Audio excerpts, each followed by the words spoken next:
Hello dear students, welcome to BR chemistry class. কেমন আছো সবাই? আশা করি সবাই ভালোই আছো। তো চলে এসেছি তোমাদের সামনে আরও একটি নতুন ভিডিও নিয়ে। তোমরা জানো সবাই ক্যান্সার বলে একটা রোগ আছে। ক্যান্সার রোগের চিকিৎসা কীভাবে হয়? কেমো পদ্ধতিতে। কেমো জিনিসটা কী? কেমো কেন দেওয়া হয়, কীভাবে দেওয়া হয়, কোথা থেকে দেওয়া হয়, বা কেমো কীভাবে তৈরি হয়? আমাদের পৃথিবীর বয়স কত আমরা কি করে জানবো?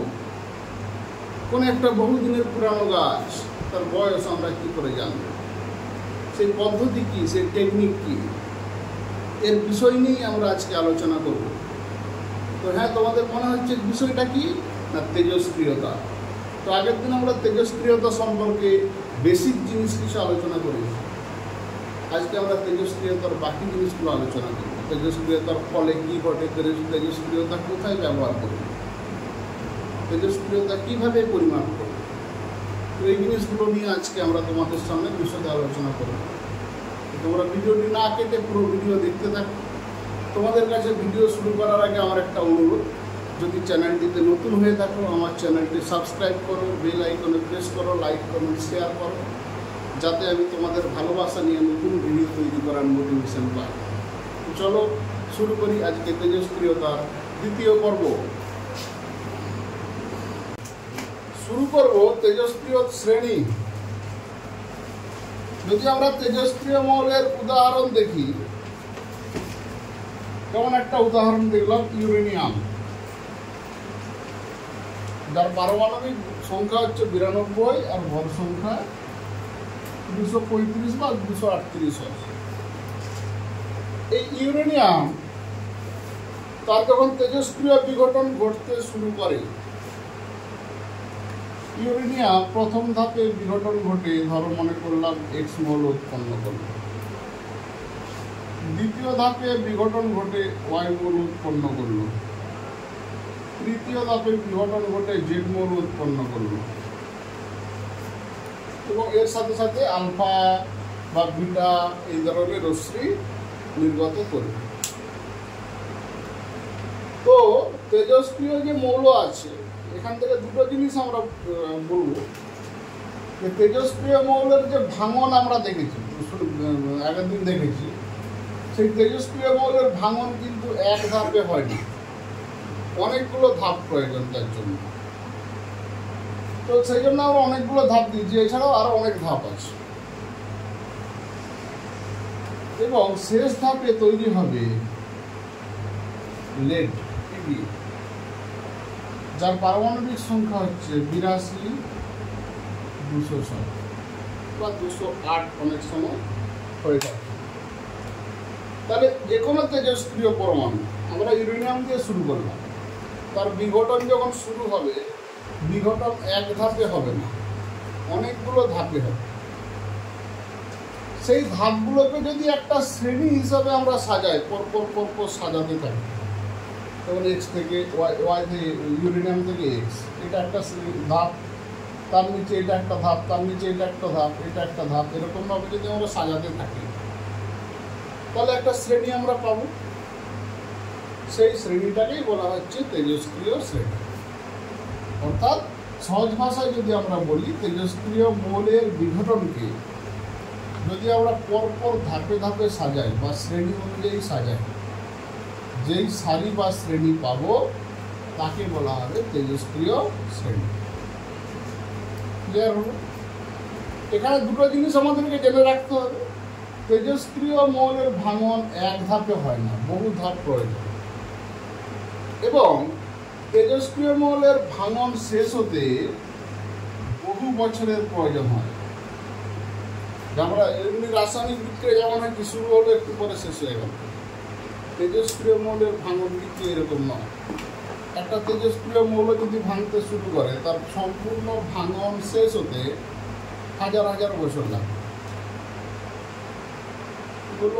বা আরো বেশি বছর লাগতে পারে। তাহলে দুটো জিনিস আমরা জানলাম, একটা হচ্ছে অনেকগুলো ধাপ, এবং সেই ধাপগুলো সম্পূর্ণ হতে অনেক বছর টাইম লাগবে। আর কি না প্রত্যেকটা তেজস্ক্রিয় মৌলের ভাঙন শেষ হবে যেই মৌলটা দিয়ে, সেই মৌলটা হচ্ছে লেড, যাকে আমরা Pb206 বা Pb208 দিয়ে অনেক সময় প্রকাশ করা হয়, কিন্তু পারমাণবিক সংখ্যা একই থাকে 82। তো সমস্ত তেজস্ক্রিয় মৌলের ভাঙন শেষ হবে লেড দিয়ে, অর্থাৎ তেজস্ক্রিয় শ্রেণীর সর্বশেষ মৌলটা আমরা কি বলতে পারি, লেড, যার পারমাণবিক সংখ্যা 82। এরপরে তেজস্ক্রিয় ভাঙন দেখা যায় না। এখান থেকে একটা প্রশ্ন হতে পারে, তেজস্ক্রিয় শ্রেণীতে লেড পাওয়া যায়, তেজস্ক্রিয় খনিতে লেড পাওয়া যায় কেন? কারণ তেজস্ক্রিয় খনি থেকে তেজস্ক্রিয় পরমাণু বিঘটনের ফলে তারা সর্বশেষে লেড উৎপন্ন করে। তাহলে ওইখানে যে লেড উৎপন্ন হয়েছে সেই লেডটা কিন্তু তেজস্ক্রিয় মৌল থেকেই পাওয়া গেছে। যেহেতু তেজস্ক্রিয় মৌল তেজস্ক্রিয় খনিতে থাকবে, তার মানে সেখানে বিঘটন ঘটবে, এটা তো স্বাভাবিক। আর বিঘটন ঘটার শেষে লেড উৎপন্ন হবে, সেই জন্য তেজস্ক্রিয় মৌলের খনিতে লেড পাওয়া যায়। আমরা শুধু ইউরেনিয়াম দিয়ে বললাম, এছাড়াও আরো তেজস্ক্রিয় মৌলের উদাহরণ আমরা দেখেছি, পোলোনিয়াম, থোরিয়াম, রেডিয়াম ইত্যাদি ইত্যাদি। সমস্ত তেজস্ক্রিয় মৌলের ভাঙনের সর্বশেষ ধাপ হচ্ছে লেড। কি বললাম, তেজস্ক্রিয় শ্রেণী কাকে বলে এটা একটু জেনে রাখা। এখানে যে জিনিসটা জানতে হবে, তেজস্ক্রিয় শ্রেণী মানে অনেকগুলো ধাপ, প্রয়োজনীয় সময় বহু বছর লাগে, হাজার হাজার বছর লাগে, সর্বশেষ মৌল। এবং এখান থেকে একটা প্রশ্ন আসতে পারে, তেজস্ক্রিয় খনিতে লেড পাওয়া যায় কেন?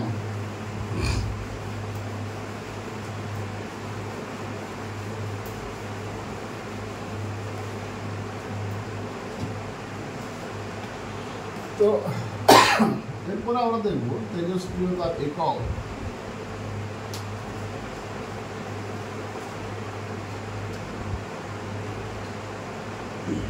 তেজস্ক্রিয়তার একক, ধরো প্রত্যেকটা তেজস্ক্রিয় মৌল ভাঙছে, কি পরিমাণে ভাঙছে বা কি হারে ভাঙছে, সেটা বোঝানোর জন্য একটা এককের প্রয়োজন। কার ভাঙনটা বেশি দ্রুত, কার ভাঙন কি বলবো স্লো বা ধীর গতি, সেই হারটা বোঝানোর জন্য তেজস্ক্রিয়তার এককের প্রয়োজন। তেজস্ক্রিয়তার একক প্রকাশ করা হয় এই টার্মটা দিয়ে, ডিপিএস। এই ডিপিএস এর ফুল ফর্ম হচ্ছে ডিসইন্টিগ্রেশন পার সেকেন্ড।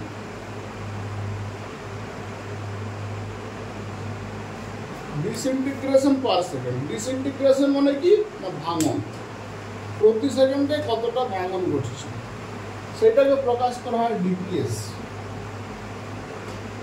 এটা প্রথম বলেছিলেন বিজ্ঞানী Henry Becquerel.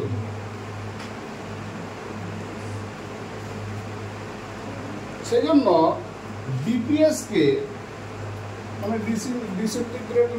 Disintegration per second, DPS কে আরেকটা নাম বলা হয় বিকিউ।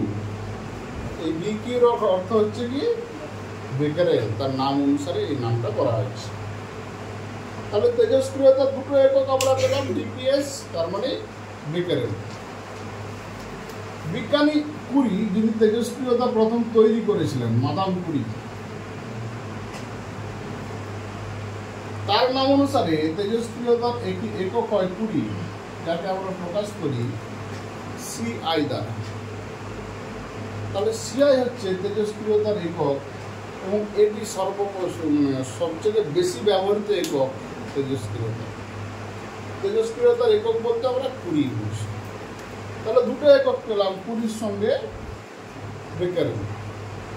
এবার এই কুড়ি তার সঙ্গে বেকারেলের কি সম্পর্ক আছে?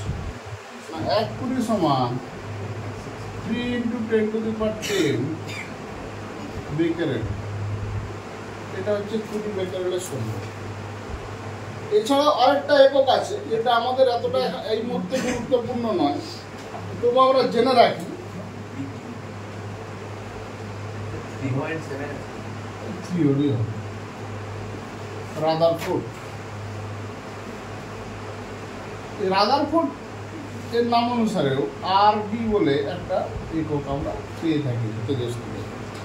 তো আমরা এখানে প্রধানত দুটো একক পড়বো, একটা হচ্ছে বেকারেল বা যাকে আমরা বলি ডিপিএস, আর একটা হচ্ছে কুরি, এছাড়াও আর একটা আছে রাদারফোর্ড। তাহলে তেজস্ক্রিয় ভাঙনের হার জানতে গেলে আমাদের তেজস্ক্রিয়তার একক সম্পর্কে জানতে হবে।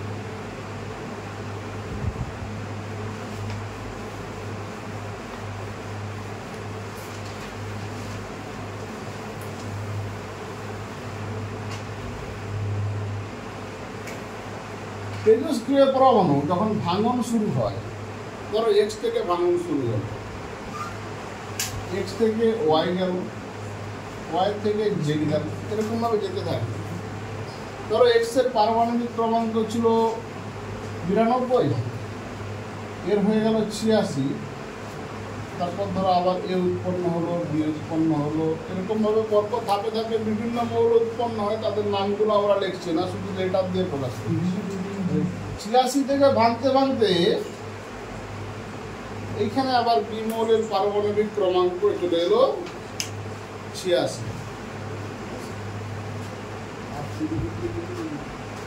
তাহলে দেখো ওয়াই এবং বি এর মধ্যে একটা সম্পর্ক তৈরি হলো। এই যে দুটি মৌল পাওয়া গেল, এই দুটি মৌলের পারমাণবিক সংখ্যা একই, সুতরাং এরা পরস্পর আইসোটোপ, তাই তো? আইসোটোপ বা সমস্থানিক।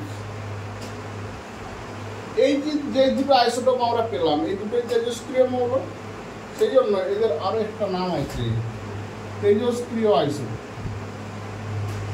যেহেতু তেজস্ক্রিয় মৌলের আইসোটোপ, সেই জন্য এদেরকে বলা হয় তেজস্ক্রিয় আইসোটোপ। তাহলে যেরকম তেজস্ক্রিয় ভাঙন হতে হতে দেখা যায় একটা সময় একটি মৌলের সঙ্গে আরেকটি মৌলের পারমাণবিক সংখ্যা মিলে যায়, কিন্তু মৌল দুটি আলাদা,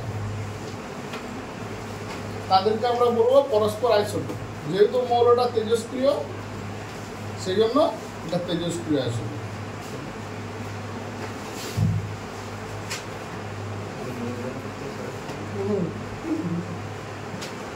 এই তেজস্ক্রিয় ভাঙন কি ধরনের হয়, তেজস্ক্রিয় ভাঙন বা বিঘটন আমরা দেখলাম।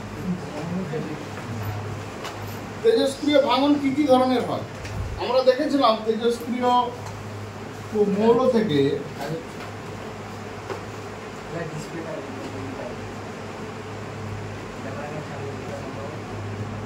তেজস্ক্রিয় বিঘটন, তেজস্ক্রিয় বিঘটন থেকে 3 ধরনের রশ্মি নির্গত। একটা হচ্ছে আলফা রশ্মি, আর একটা বিটা রশ্মি, আর একটা গামা রশ্মি।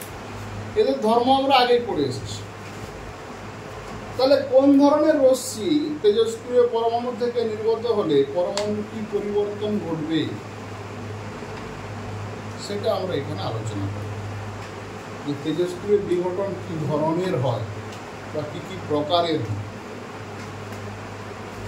এখানে 3 ধরনের প্রকারভেদ পাওয়া যায়। একটা কি না, তেজস্ক্রিয় পরমাণু থেকে আলফা রশ্মি নির্গমন,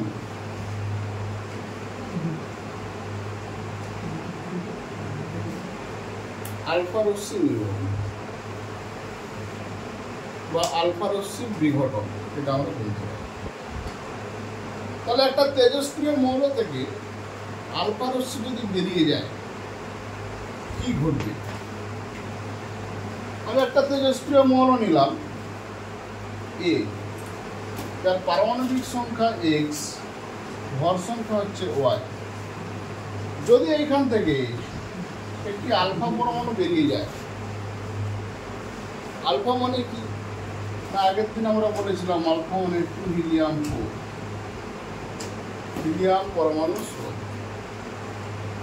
তাহলে এই তেজস্ক্রিয় পরমাণু থেকে একটি আলফা বেরিয়ে যাচ্ছে, মানে একটি হিলিয়াম পরমাণুর তুল্য পরিমাণে ভর সংখ্যা এবং পারমাণবিক সংখ্যা বেরিয়ে যাচ্ছে। তার মানে এই যে মূল পরমাণুটা ছিল তার ভর সংখ্যা এবং পারমাণবিক সংখ্যার পরিবর্তন ঘটবে। কত না, যেহেতু হিলিয়ামের পারমাণবিক সংখ্যা 2, তাহলে আলফা রশ্মি বিঘটনের ফলে মূল যে পরমাণু ছিল তার পারমাণবিক সংখ্যা 2 কমে যাবে।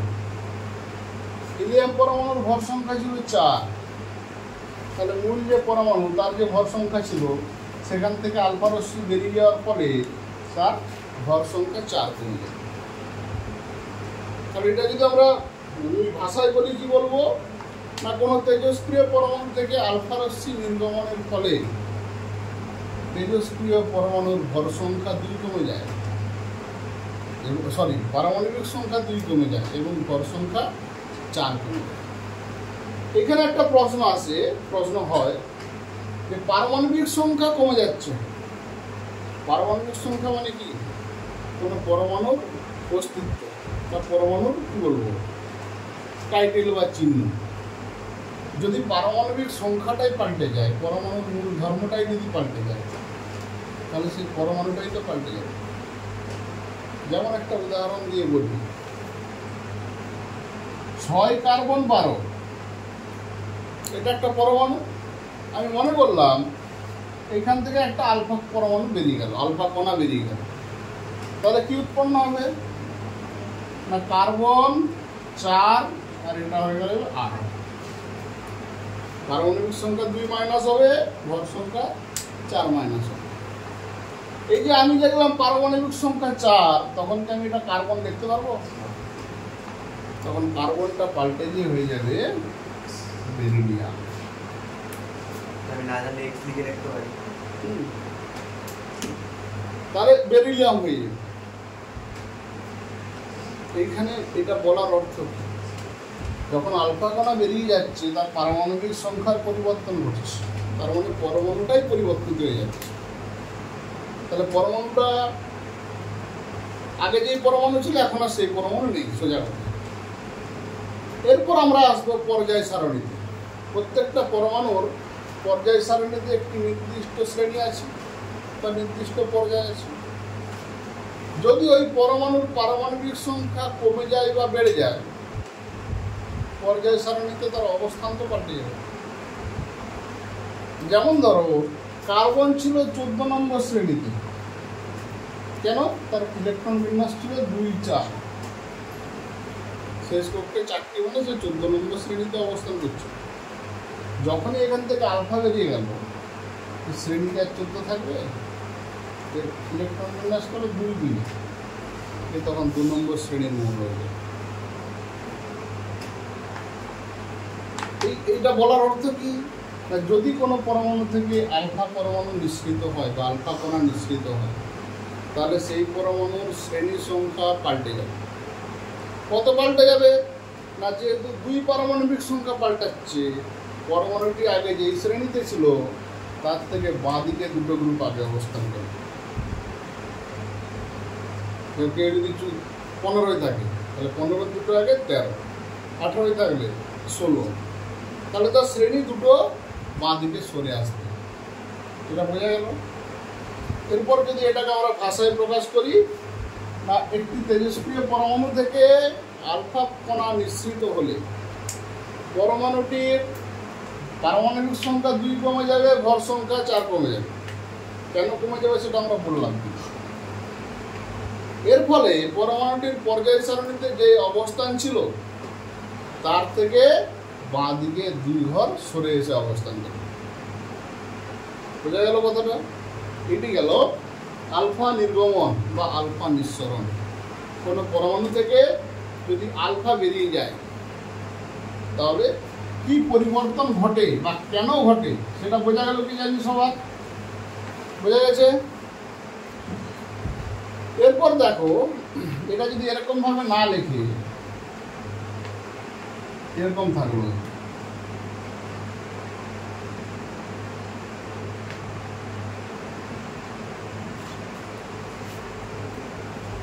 এটার সঙ্গে এটার কি পার্থক্য আছে বলো?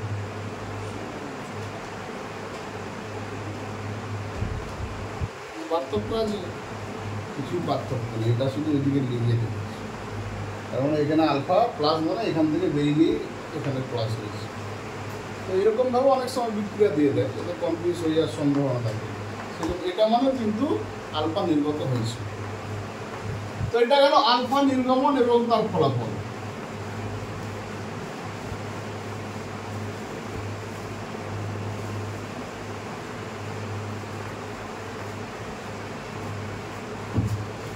এরপর আমরা দেখব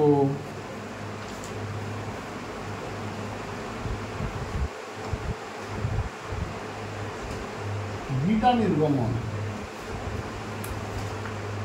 যদি কোনো তেজস্ক্রিয় পরমাণু থেকে বিটা রশ্মি বেরিয়ে যায় তাহলে কি পরিবর্তন ঘটবে? এখানেও একটা সাধারণ উদাহরণ দিয়ে বললাম যে একটি পরমাণু, তার পারমাণবিক সংখ্যা x, ভর সংখ্যা y। তাহলে এখান থেকে যদি একটি বিটা কণা বেরিয়ে যায়, বিটা কণা মানে কি? ইলেকট্রন কণার স্রোত -1 E0। তাহলে একটি যদি বিটা কণা নিঃসৃত হয়, যে পরমাণুটি উৎপন্ন হবে তার পারমাণবিক সংখ্যা x এবং y এর কি পরিবর্তন ঘটবে? দেখো এখানে ছিল বিটা মাইনাস হচ্ছে মাইনাস আধান, তার মানে মাইনাসে মাইনাসে কি হবে? প্লাস হবে। যেহেতু নিচে আছে সেজন্য এটা এক্স এর সাথে যোগ হবে। উপরে যেহেতু 0, তার কোনো পরিবর্তন ঘটবে না। তাহলে এখান থেকে আমরা বলতে পারি যখন কোনো পরমাণু থেকে একটা বিটা কণা বেরিয়ে যাবে তখন পরমাণুটির পারমাণবিক সংখ্যা 1 বেড়ে যাবে। পারমাণবিক সংখ্যা 1 বেড়ে যাওয়া মানে মৌলটা পাল্টে গেল। পর্যায় সারণীতে তার অবস্থান কি হবে না, আগে যে অবস্থান ছিল তার থেকে ডান দিকে 1 ঘর সরে যাবে। আগে কমে যাচ্ছিল বলে বাঁ দিকে সরে এসেছিল আলফা কণার ক্ষেত্রে। বিটা কণার ক্ষেত্রে পারমাণবিক সংখ্যা বেড়ে যাচ্ছে, সেই জন্য ডান দিকে সরে যাচ্ছে। কি বললাম, জিনিসটা ক্লিয়ার হলো কি হলো না? এই বিটা নির্গমনের ফল এটা। এরপরে তৃতীয় যে নির্গমনটা আমরা দেখব সেটা হচ্ছে গামা নির্গমন বা গামা নিঃসরণ। যদি একটি তেজস্ক্রিয় পরমাণু থেকে গামা রশ্মি নির্গত হয় তাহলে পরমাণুর কোনো পরিবর্তন ঘটবে না, ভর সংখ্যা এবং পারমাণবিক সংখ্যার কোনো পরিবর্তন ঘটবে না। অর্থাৎ পরমাণুর পরিবর্তন ঘটে না, অর্থাৎ ভর সংখ্যা এবং পারমাণবিক সংখ্যার কোনো পরিবর্তন হয় না। শুধু পরিবর্তন হয় কি না,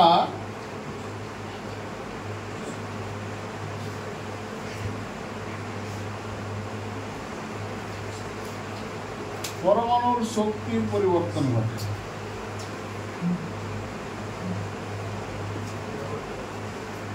শক্তির কিছুটা পরিবর্তন ঘটে, শক্তি বেড়ে যায় বা কমে যায়, এই ধরনের কিছু হতে পারে, কিন্তু পারমাণবিক সংখ্যা, ভর সংখ্যার কোনো পরিবর্তন হবে না।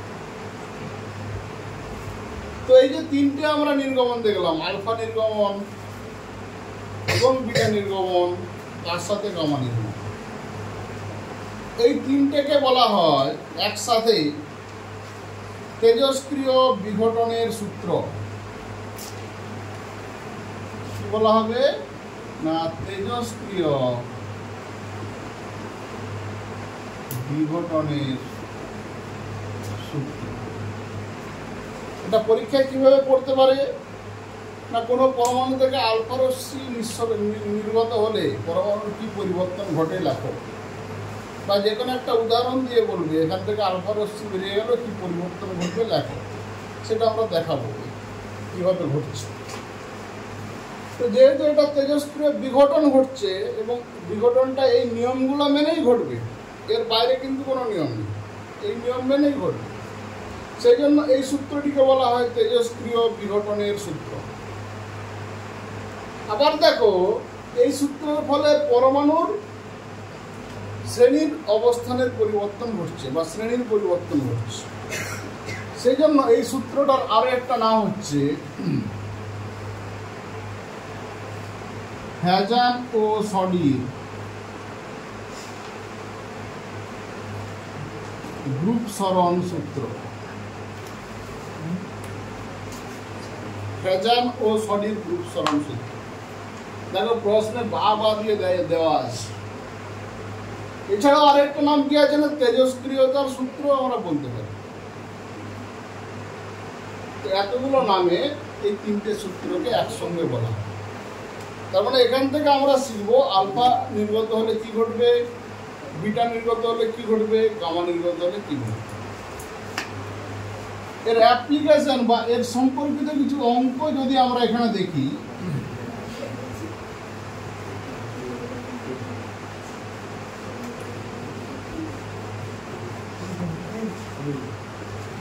ধরো এখানে কিছু কিছু অঙ্ক যদি আমরা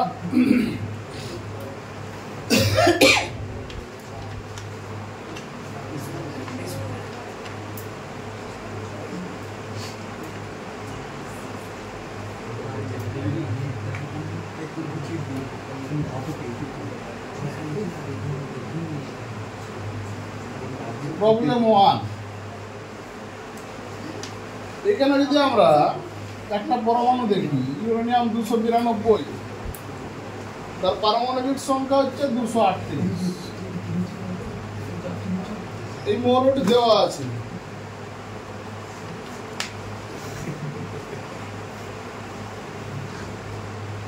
এই মৌলটা দেওয়া আছে। এইবার এইখান থেকে দেখো বলেছে যে এই পরমাণু থেকে একটি আলফা, হ্যাঁ তখন এই ইউরেনিয়ামে তখন 235 লিটার, 235 হয়, 238 হয়। তো এখান থেকে একটি আলফা কণা বা একটি আলফা রশ্মি আর দুটি বিটা কণা বেরিয়ে গেলে কি ঘটবে? এই বিঘটনের ক্ষেত্রে একটা জিনিস মাথায় রাখতে হবে, যে বিঘটন যখন ঘটাবো, এখানে আলফা বিটা দুটো একসঙ্গে দেওয়া আছে। তো এই আলফা বিটা পরমাণু থেকে কখনো একসঙ্গে নির্গত হয় না। যখন আলফা নির্গত হবে তখন বিটা নির্গত হবে, যখন বিটা নির্গত হবে তখন আলফা নির্গত হবে।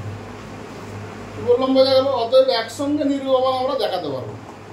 এখানে কি বলেছে, একটি আলফা দুটি বিটা নির্গত হলে যে পরমাণুটি উৎপন্ন হবে তার পারমাণবিক সংখ্যা এবং ভর সংখ্যা কত হবে লেখো, এবং উৎপন্ন পরমাণুর সঙ্গে এর কি সম্পর্ক হবে সেটাও দেখো। আগে একটা একটা আমরা দেখি। এই পরমাণু থেকে একটি আলফা কণা নির্গত হলে কি হয়, তাহলে এখান থেকে মাইনাস আলফা যদি করা যায়, আলফা মানে কত কমবে? পারমাণবিক সংখ্যা 2 কমে গেল, তাহলে 92 ছিল হয়ে গেল 90। ভর সংখ্যা কমে যাবে 4, 238 ছিল 234 হয়ে গেল। এরপর কি বলে যে দুটি বিটা কণা বেরিয়ে যাচ্ছে। একটা বিটা কণা বেরিয়ে যাওয়া মানে কি, পারমাণবিক সংখ্যা 1 বেড়ে যাচ্ছে। তাহলে দুটো বিটা কণা বেরিয়ে যাওয়া মানে পারমাণবিক সংখ্যা 2 বেড়ে যাচ্ছে। যদি এটাকে আমরা ধাপে ধাপেই দেখাই কোনো সমস্যা নেই, মাইনাস বিটা, তখন তৈরি হলো কি 91, 234। কারণ বিটা কণা নির্গত হলে ভর সংখ্যার কোনো পরিবর্তন হবে না, শুধু পারমাণবিক সংখ্যা 1 বেড়ে যাবে।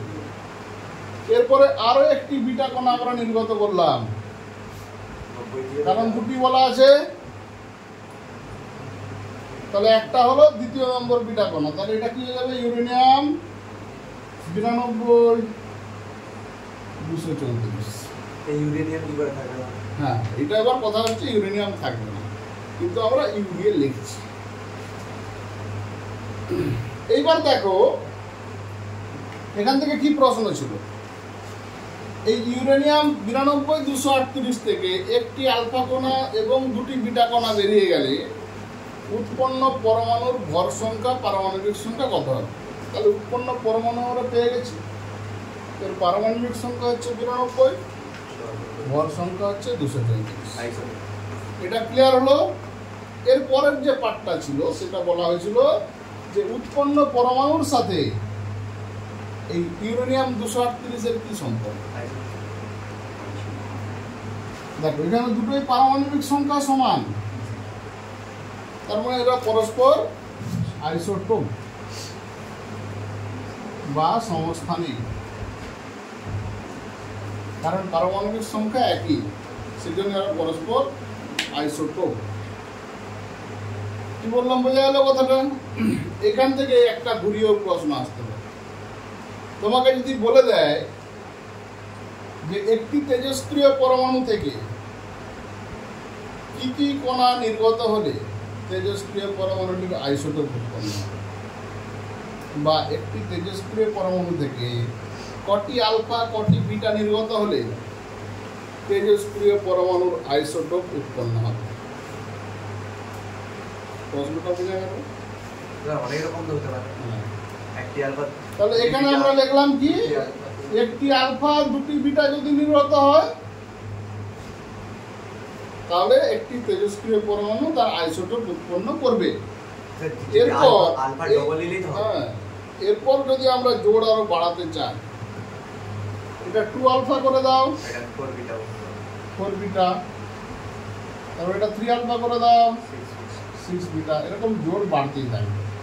তাহলে মূল জোড় কোনটা? একটি আলফা দুটি বিটা যদি নির্গত হয় তাহলে একটি তেজস্ক্রিয় পরমাণু তার আইসোটোপে উৎপন্ন হবে, সবচেয়ে কম করে, সবচেয়ে কম। এবার যদি এই অপশন না থাকে তখন এগুলোর মধ্যে দেখতে হবে। তাহলে এই প্রশ্নটা বোঝা গেল কিভাবে আমরা কমপ্লিট করব। তো এটা ছিল একদম স্ট্রেট ফরওয়ার্ড বা সহজ ধরনের একটা প্রশ্ন, যেখান থেকে আমরা শুধু বিয়োগ করলেই উত্তর পেয়ে যাব। এখানে আরো কিছু টাইপের আমরা অঙ্ক দেখাতে পারি, যেমন ধরো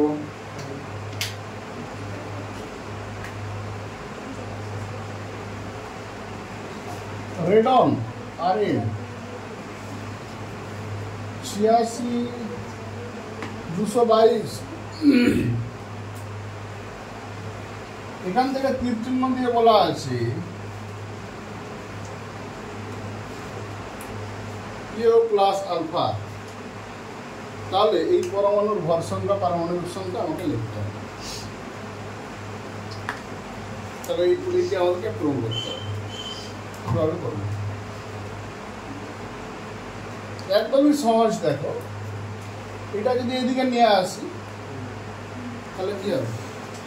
মাইনাস আলফা 218, তাহলে আর এটা এটা 84, এটা ছিল, এটা হয়ে যাবে 218, এটা 86 দিয়ে 2 কমে গেলে 84। যদি কারো মাইনাস হিসাবে লিখতে না মনে থাকে তখন কীভাবে লিখবো? এটা লেখার আরও একটা নিয়ম আছে। Radon 86 222 polonium plus alpha. পোলোনিয়ামের পারমাণবিক সংখ্যা ভর সংখ্যা আমরা জানি না, কিন্তু আলফার তো জানি। আলফা মানে কি? 2 হিলিয়াম 4। এইখানে একটা থিওরি কাজ করবে, যে কোনো তেজস্ক্রিয় বিক্রিয়া বাম দিকের প্রোটন সংখ্যা বা পারমাণবিক সংখ্যা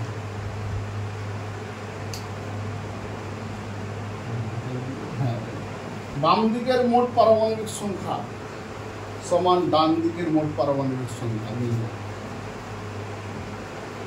বাম দিকের মোট ভর সংখ্যা সমান ডান দিকের মোট ভর সংখ্যা, সেটা মিলবে। তাহলে এখানে যদি 86 হয়, 86 থেকে এখানে কটা আছে? 2 আছে, তখন তার মানে কি এটা 84 হবে, তবে তো 86 মিলছে। এটা যদি 4 হয়, এটা 222 আছে, তার মানে একে 218 হতে হবে, তাহলে এইদিকে 222 এদিকে 222 মিলছে। তাহলে এইভাবেও কিন্তু আমরা মেলাতে পারি। বললাম টেকনিকটা বোঝা গেল। একটা হচ্ছে আর প্লাসটাকে মাইনাস করে দেবো, তাহলে সহজে পেয়ে যাবো। যদি না করে দুদিকে পারমাণবিক সংখ্যা এবং মোট ভর সংখ্যা সমান করে দেবো, সেখান থেকে পেয়ে যাবো। এই ধরনের প্রশ্ন কিন্তু এখান থেকে আসতে পারে। এটা ধরো টাইপ 2।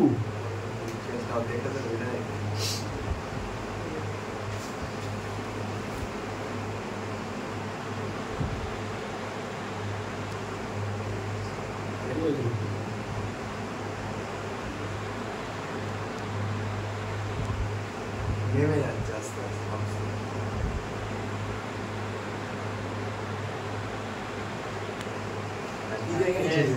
পরমাণু নিউক্লিয়াস অনেকখানি দেখা গেছে। অনেকটা উঠে গেছে।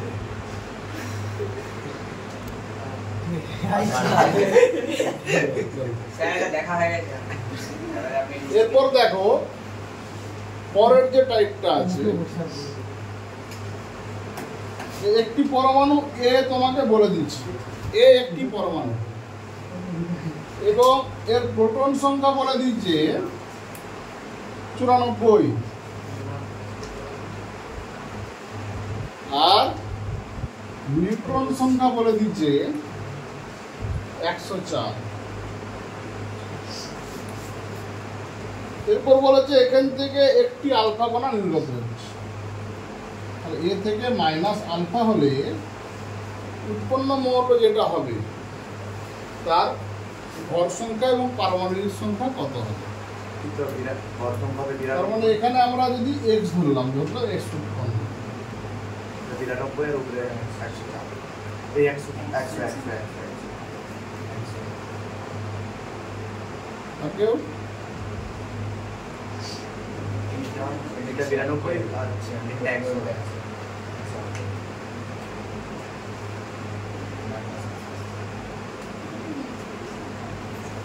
তাহলে এ এর পারমাণবিক সংখ্যা কত বলেছে, প্রোটন সংখ্যা 94, ভর সংখ্যা কত, এটাই ভুল হয়। প্রোটন প্লাস নিউট্রন করে আমাকে ভর সংখ্যা হিসাব করতে হবে।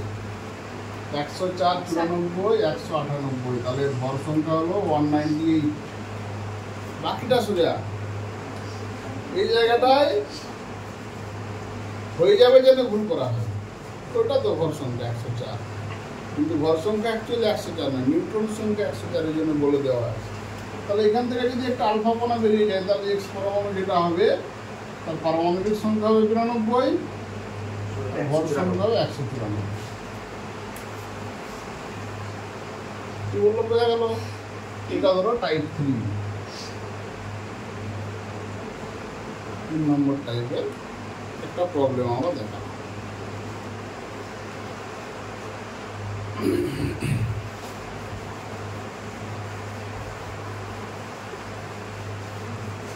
এই ধরনের অনেক উদাহরণ পাবে, আমরা শুধু টাইপগুলো দেখাচ্ছি, এই টাইপের মধ্যেই কিন্তু পড়বে। এখানে একটা প্রশ্ন আছে, এক্স 92a মাইনাস আলফা সমান হচ্ছে ওয়াই জেড 234। এখানে এ আর জেড এর মান হিসাব করতে হবে। প্রশ্ন এর মান 238 আর জেড এর মান 90।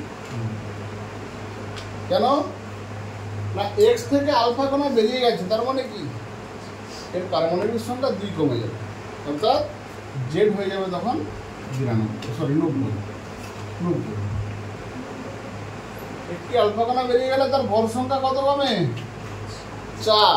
তার মানে এখানে কমে গিয়ে 234 হয়ে যেত, তাহলে ছিল কত, 238। তাহলে এখান থেকে এর মান হবে 238 আর জেড এর মান হবে 90। এই ধরনের সহজ প্রশ্ন কিন্তু তোমরা পেতে পারো।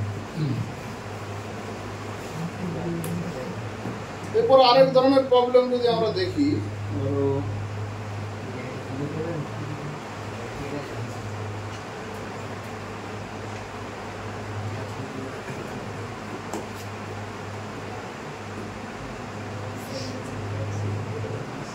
নিরানব্বই 238, এখানে দিয়ে দিল মাইনাস 2 আলফা প্লাস 3 বিটা। কি উৎপন্ন পরমাণুর ভর সংখ্যা এবং পারমাণবিক সংখ্যা। এখানে দেখো 3 আলফা 2 আলফা 3 বিটা একসঙ্গে দেওয়া আছে, কিন্তু একসঙ্গে আমরা বের করতে পারবো না। প্রথমে ধরো এখান থেকে আমরা ওই তো দুটো আলফা বের করলাম। 88 দুটো আলফা বের করলে কি হবে? পারমাণবিক সংখ্যা 4 কমবে, তাই তো? তাহলে 92 হয়ে গেল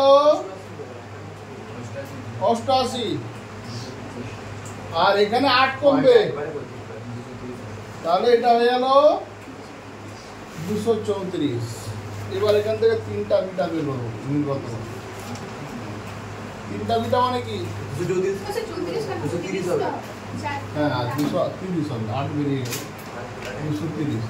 এখান থেকে 3টা বিটা নির্গত হলে কি হবে? 91 হবে। তাহলে এখানে 3 আবার যোগ হয়ে যাবে, এটা যা ছিল তাই থাকবে। তাহলে 91, পারমাণবিক সংখ্যা হলো 91, ভর সংখ্যা হলো 230। এই ধরনের সহজ প্রশ্ন আসতে পারে বিঘটন থেকে। এইখান থেকে এই ধরনের প্রশ্ন আসার সম্ভাবনা কিন্তু প্রবল। তোমরা যদি পুরোনো দিনের সালের প্রশ্ন বা টেস্ট পেপার খুঁজে দেখো, প্রায় প্রত্যেকটা পেজেই এরকম একটা করে প্রশ্ন পাবে 2 নম্বরের, প্রত্যেকটা পেজেই পাবে প্রায়। এবার যদি ভাগ্য ভালো থাকে 3 নম্বরেরও কিন্তু পেতে পারো। এক্স এ এম, এখান থেকে মাইনাস আলফা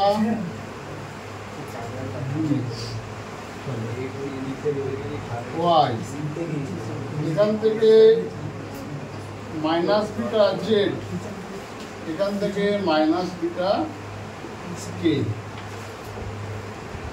প্রত্যেকটির ক্ষেত্রে পারমাণবিক সংখ্যা, ভর সংখ্যা গণনা করতে হবে, বা এরকম ভাবে বলে দিতে পারে কে পরমাণুর পারমাণবিক সংখ্যা, ভর সংখ্যা কত। এখানে কিন্তু সংখ্যা দেওয়া নেই, চলো সংখ্যা দেওয়া আছে, ধ্রুবক সংখ্যা দেওয়া নেই। তখন এখান থেকে আমরা হিসাব করতে পারি, এখান থেকে একটা আলফা নির্গত হচ্ছে, তার মানে কি হবে? এক্স এর পারমাণবিক সংখ্যা 2 কমে যাবে, আর ভর সংখ্যা 4 কমে যাবে, হয়ে গেল। তারপরে কি হয়েছে? মাইনাস বিটা, তারপর পারমাণবিক সংখ্যা 1 বেড়ে যাবে, তাহলে এ মাইনাস 1 হয়ে যাবে, না হবে না? দেখ, এ মাইনাস 2 প্লাস 1 মানে এ মাইনাস 1, আর এখানে এ মাইনাস 4 ছিল, যা ছিল তাই থাকবে। এখান থেকে আরেকটা যদি বিটা বেরিয়ে যায়, তাহলে কি হয়ে যাবে? এ হয়ে যাবে, এ হয়ে যাবে, আর এটা এ মাইনাস করে থাকবে। এ মাইনাস 2 আইসোটোপ, একটা আলফা দুটো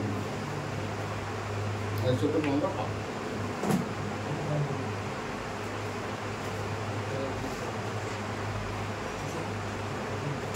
বুঝছে?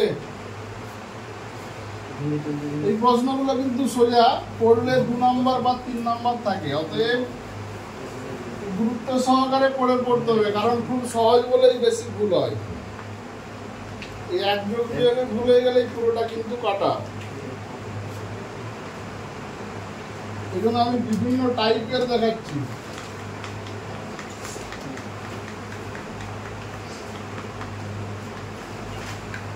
মাইনাস আলফা, এটা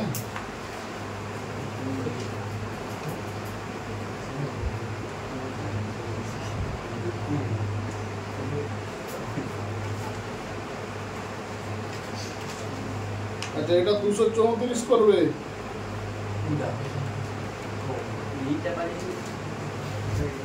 এটা রেডি করো, কি হবে? ওই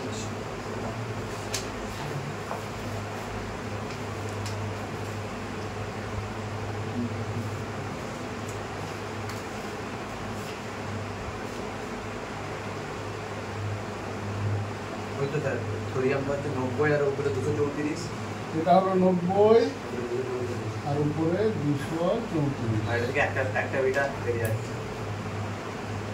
আর এখান থেকে এটা হয়ে যাবে তাহলে প্লাস বিটা, কারণ পারমাণবিক সংখ্যা 1 বেড়ে গেছে, ভালো করে ভাবো। 90 থেকে 91 হয়েছে, নিশ্চয়ই এটা বিটা নির্গত হয়েছে, তো তাহলে এখানে মাইনাস বিটা করতে পারো, লস এখানে প্লাস বিটা করতে পারো, একই ব্যাপার। এই ধরনের প্রশ্ন আছে। আরেকটা ধরনের শিখে রাখো, যদিও এটা সিলেবাসে নেই, কিন্তু এর সঙ্গে রিলেটেড যদি পড়ে যায় এটা 3 নম্বরের কথা বলছিলাম, সেখানে 3 নম্বর পাবে। বলে গেলাম যেমন ধরো একটা উদাহরণ দিলাম, থোরিয়াম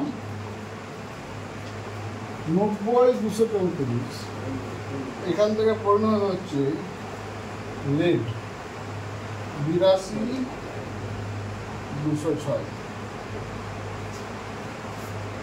বলবে এই পরিবর্তনে কটি আলফা কণা এবং কটি বিটা কণা নির্গত হয়েছে। আলফা কণার সংখ্যা এবং বিটা কণার সংখ্যা জানতে চাই।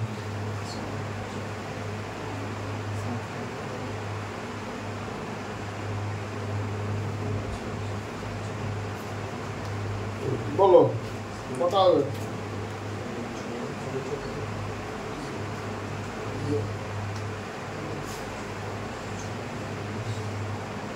আলফা কণার সংখ্যা আমরা সহজে হিসাব করতে পারবো, কারণ উপরের দুটো ভর সংখ্যা মাইনাস করে দাও। 234 - 206 / 4, কারণ ভর সংখ্যা শুধুমাত্র আলফা কণার সঙ্গেই সম্পর্কযুক্ত, বিটা কণার সঙ্গে কিন্তু নয়। 7টা আলফা 6টা বিটা। তাহলে এখান থেকে আলফা হলো 7টা। কেন 4 দিয়ে ভাগ করছি না, 4 একক করে কমছে প্রত্যেকটা আলফার ক্ষেত্রে। তাহলে মোট যত কমেছে তাকে 4 দিয়ে ভাগ করলাম, আলফা কণার সংখ্যা পেয়ে গেলাম। বিটা কণার সংখ্যা কি করে পাবো? 7 2 14 মাইনাস। তাহলে বিটা কণার সংখ্যা এরকম ভাবে মুখে মুখে হিসাব করে বলতে পারি, বা এরকম ভাবেও করা যেতে পারে। ছিল 90, তাই তো? তার থেকে কটা আলফা বেরিয়েছে? 7টা আলফা বেরিয়ে গেছে, মাইনাস করে দাও। আমি মনে করলাম তারপরে বিটা কণা যা বেরিয়েছে হয়ে গেল। এইগুলো বেরানোর পরে সে কোথায় পৌঁছেছে? এবার এখান থেকে বিটা হিসাব করো, বা 90 - 14 প্লাস বিটা সমান 82। তাহলে এটা করো, কত হচ্ছে?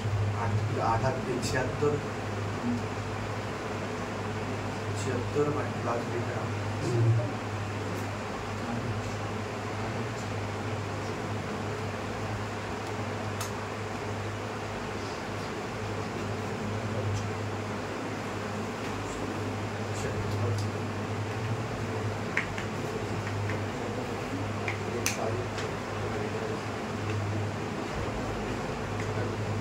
তাহলে বিটা কত আসছে এখান থেকে?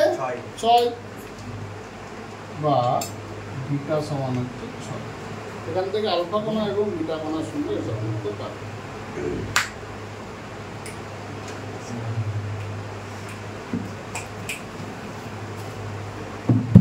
বলছে না হয়নি? বলো, বোঝা গেছে?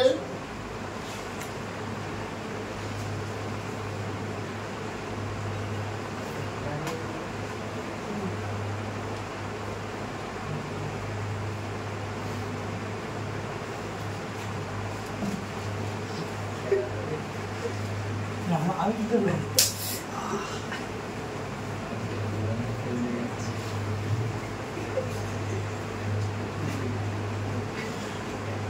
এটা সবার বোঝা গেছে? এরপর দেখো আমরা দেখবো তেজস্ক্রিয়তার ব্যবহার। এই যে তেজস্ক্রিয়তা আমরা পড়লাম, তেজস্ক্রিয় বিঘটন পড়লাম, তার ফল পড়লাম, তেজস্ক্রিয়তার একক পড়লাম। এটা কোথায় ব্যবহার করব, কেন পড়ব, এর ব্যবহার কোথায়? এই তেজস্ক্রিয়তা যদি না থাকতো তাহলে ক্যান্সার ভালো করা সম্ভব হতো না। এটা আমাদের সব থেকে জানা জিনিস। তো তেজস্ক্রিয়তার ব্যবহার সবার প্রথম বেশি ব্যবহার হয় চিকিৎসা ক্ষেত্রে।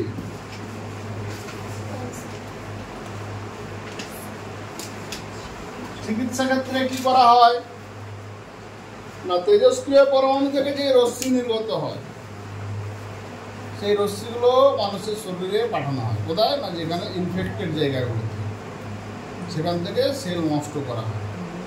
এর মধ্যে গুরুত্বপূর্ণ ফসফরাস, তেজস্ক্রিয় ফসফরাস।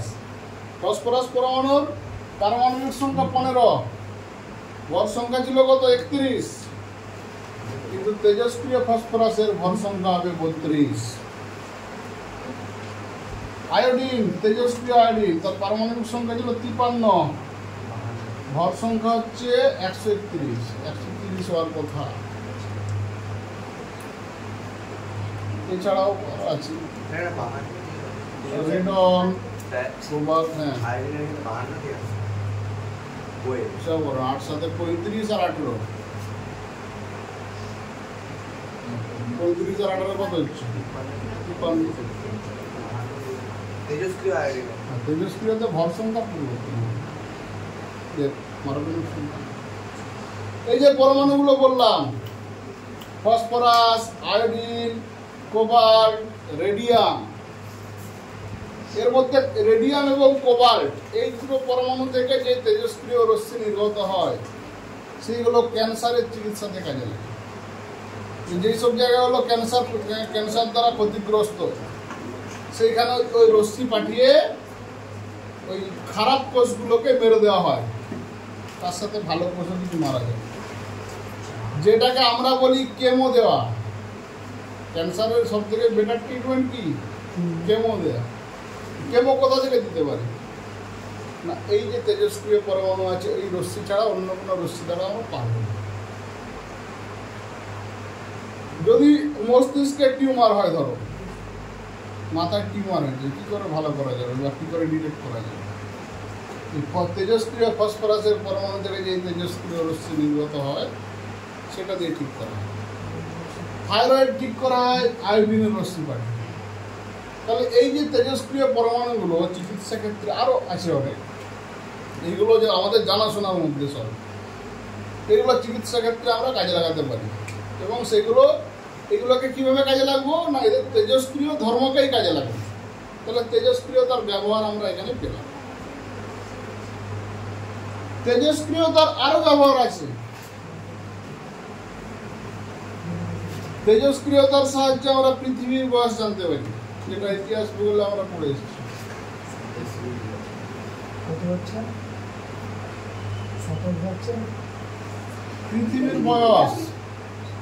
পৃথিবীর বয়স আমরা জানতে পারি তেজস্ক্রিয়তার সাহায্যে। কিভাবে জানবো? পৃথিবী কতদিন আগে তৈরি হয়েছে বল? 6,000 কোটি না 5,000 কোটি? যেটা হবে 5,000 কোটি বছর আগে। কি করে আমরা হিসাব করছি? কতদিন আগে কেউ আছে বলে গেছে? তাহলে আমরা কি করে হিসাব করছি যে পৃথিবীর বয়স কত? না, এটাও হিসাব করা হয় তেজস্ক্রিয়তার সাহায্যে। ধরো একটা উদাহরণ দিলাম, তেজস্ক্রিয়তার খনিতে ইউরেনিয়াম আছে।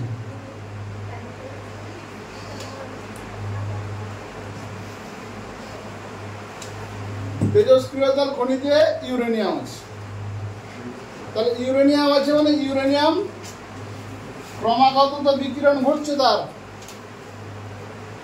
এবার বিকিরণ ঘটতে ঘটতে তার তো হাজার বছর সময় লাগে।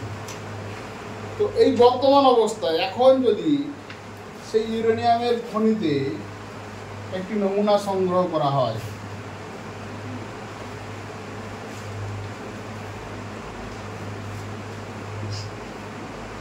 ইউরেনিয়াম পৃথিবীর শুরু থেকে বিঘটন ঘটতে কিছু ইউরেনিয়াম আছে, কিছু লেড আছে, এরকম পাওয়া যাবে।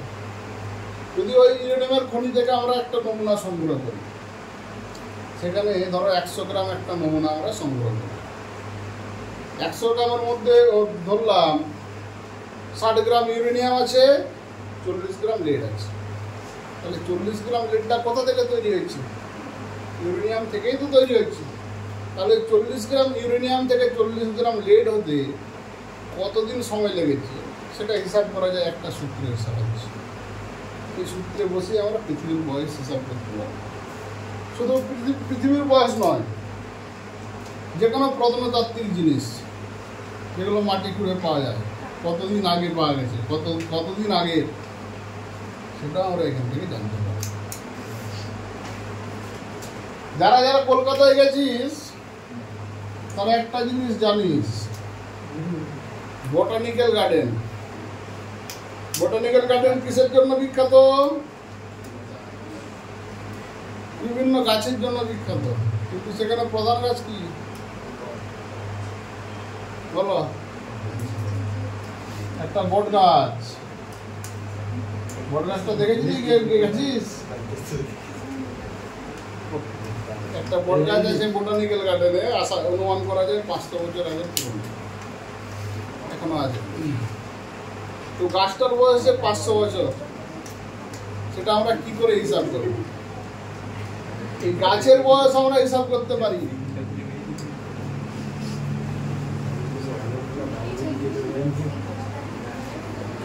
তো গাছের বয়স আমরা কি করে হিসাব করব? তাই গাছের বয়স হিসাব করার টার্মকে বলা হয় radio carbon dating. Radio carbon dating এই টার্মটাকে বলা হয় গাছের বয়স হিসাব করার পদ্ধতি। তো গাছ কি দিয়ে তৈরি? না কার্বন পরমাণু দিয়ে তৈরি। গাছের মূল গঠনকারী পরমাণু হচ্ছে কার্বন। কার্বনের 2 ধরনের আইসোটোপ আছে, কার্বন 12, কার্বন 14। নিচে লিখছি 12 আর কার্বন 14। এর মধ্যে কার্বন 14 হচ্ছে তোমার তেজস্ক্রিয়, কার্বন 12 পরমাণুটা হচ্ছে স্বাভাবিক। তো গাছ যখন তৈরি হয়, গাছের মধ্যে এই কার্বন 12, 14 একটি নির্দিষ্ট অনুপাত বজায় থাকে সবসময়। বললাম বোঝা গেল? ধরো কার্বন 12 আছে 95 ভাগ আর কার্বন 14 আছে 5%, এইরকম অনুপাতে থাকে, ঠিক আছে? তো ধরো গাছ থেকে যদি একটা পুরনো গাছ থেকে তার নমুনা সংগ্রহ করলাম, সেই নমুনায় পাওয়া গেল কার্বন 12 95% আছে, কিন্তু কার্বন 14 আছে 3%। তার মানে 2% কি হলো? না, তারা এখান থেকে তেজস্ক্রিয় বিঘটন ঘটে গেছে। তাহলে ওই 2% কার্বন 14 বিঘটন ঘটতে কত সময় লেগেছে? কতদিন হবে গাছের বয়স? কারণ গাছ জন্ম হওয়ার সময় 12-14 অনুপাতটা সেটা ছিল। তারপরে যত বয়স হচ্ছে তত বয়সে কার্বন 14 ভাঙতে থাকছে। এই অতটি 2% ভাঙতে কত টাইম লেগেছে? এটা সূত্রের সাহায্যে হিসাব করা যায়। সেখান থেকে আমরা গাছের বয়স হিসাব করতে পারি। তাহলে তেজস্ক্রিয়তায় কার্বন 12 এবং কার্বন 14 এর অনুপাতকে কাজে লাগিয়ে আমরা পুরনো যে কোনো গাছের বয়স হিসাব করতে পারি। এই জিনিসটাকে বলা হয় রেডিও কার্বন ডেটিং। তার একটা সূত্র আছে, সূত্রটা আমাদের নেই, সেটাই এতক্ষণ বললাম। তো যে ধরো গাছ যখন জন্ম হয়েছিল তখন কার্বন 12-14 অনুপাত ছিল 95:5। 100 বছর পরে ওই গাছের একটু কাট নেওয়া হলো, সেখানে কার্বন 12 95 পাওয়া গেল, কিন্তু কার্বন 14 3% পাওয়া গেল। তাহলে বাকি 2% কোথায় গেল? তার তেজস্ক্রিয় বিঘটন ঘটে গেছে। তাহলে কার্বনের ওই পরিমাণের 2% বিঘটন ঘটতে কত টাইম লাগছে সেটা এক সূত্রের সাহায্যে হিসাব করা যায়। তাহলে 500 বছরের জন্য কার্বনের পার্সেন্টেজটা কত? সেটা তো হিসাব না করলে বলা যাবে না, কারণ সেই সূত্রটা এখন আমাদের সিলেবাসে নেই বা এখন বললেও বুঝতে পারবে না। তো এই হিসাব করাটাকেই বলা হচ্ছে রেডিও কার্বন ডেটিং। তো তেজস্ক্রিয়তার এই ব্যবহারগুলো আমরা এখান থেকে কিন্তু দেখতে পাই। তো তেজস্ক্রিয়তা বিঘটন সম্পর্কে এবং তেজস্ক্রিয় ব্যবহার সম্পর্কে আর কারো কিছু সমস্যা আছে? তাহলে আজকে এটাই থাক, পরের দিন আবার